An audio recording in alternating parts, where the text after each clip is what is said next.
You know, we're always being told to organize our chaos, right? To get better at managing all the noise in our lives. But what if the real solution isn't about managing the mess at all? What if it's about changing our relationship to it? Today, we are diving into a guide for a totally different kind of clarity, one that's all about finding an effortless focus. So, let me just ask you, does your mind ever feel like a web browser with way too many tabs open? You know exactly what I'm talking about. That constant background hum of distraction, a dozen half-finished thoughts swirling around, and a to-do list that just seems to get longer no matter what you do. There's a line from the source material that just nails it. Body in one place, mind in 12.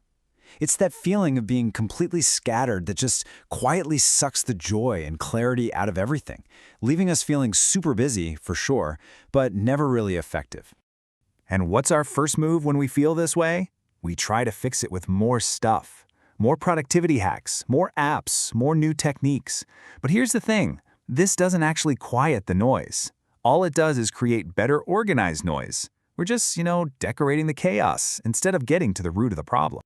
So, if more hacks aren't the answer, then what is? Well, the teachings we're looking at today introduce this incredible concept called samadhana. And a great way to think about it is like an inner anchor in the middle of the storm of modern life. So what exactly is samadhana?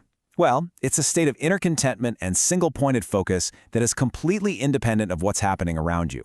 And this is the key point, the real game changer. It's an effortless, joyful kind of focus.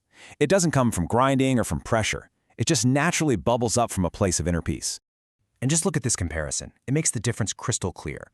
Most of us, right, we operate on that fear-driven focus, the kind that comes from deadlines, anxiety. You can see it right there. It tightens up the mind, it drains our energy. It's all about just surviving. But samadhana, this truth-driven focus, is the total opposite. It relaxes the mind. It actually gives you joy and energy. It's about awakening, not just keeping up. And hey, this isn't just some abstract philosophy. It's something that's built through a really practical, structured process.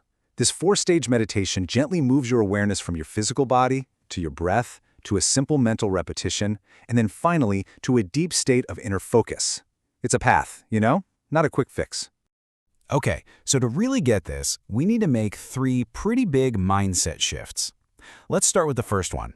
We need to completely redefine our idea of focus and move from a place of pressure to a place of peace.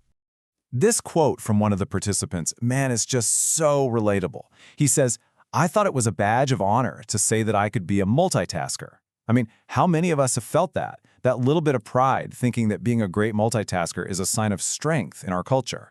But what's the real price we pay for wearing that badge of honor? Well, the sources are pretty clear. Multitasking just scatters our attention and totally drains our joy.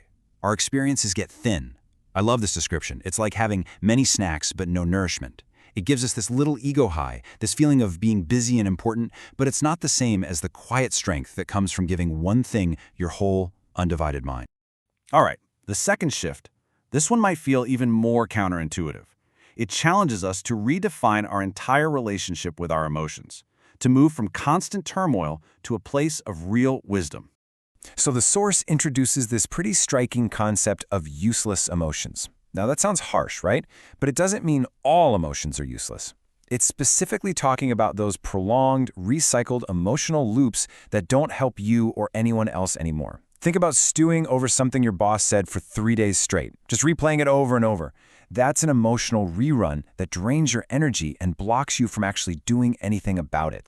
And just to be super clear about what this means, it is reliving the same argument with your partner for months in a way that just keeps you stuck, but it is not the genuine initial feeling of grief or love or care. This is not about suppressing your feelings at all. It's about gaining the clarity to see when an emotion has stopped being helpful and has started being a roadblock. So what's the alternative to getting stuck in these loops? It's what these teachings call dharma. It basically means responding to life with appropriate, constructive action. So instead of endlessly replaying an argument in your head, dharma might be having a calm, direct conversation. It's about engaging with reality in a wise way. Okay, this brings us to our final and, honestly, maybe the most powerful shift of all. It's about redefining our very idea of effort, moving from polishing everything around us to understanding the power within us. The source uses this beautiful metaphor. Most of us spend our lives polishing and rearranging every single room. We're fixing problems, managing our image, handling all the external chaos. But we almost never stop to actually examine the electricity that's lighting all of those rooms in the first place. This is the big shift from trying to fix the contents of your experience to understanding the nature of your own awareness itself. Here's another way to think about it, and I love this one. Stop running on the train. Let existence carry you. Now, this doesn't mean just sit back and be passive. Not at all. You still have to buy the ticket and get on the train. You have to do the work. But once you're on, running up and down the aisle like a maniac doesn't get you to your destination any faster. It's about dropping the ego's exhausting need to control everything. So let's bring all of this home. What's the key takeaway here? How do we actually go about finding our own inner anchor? Well, the goal here isn't to give you yet another productivity tool to force on yourself.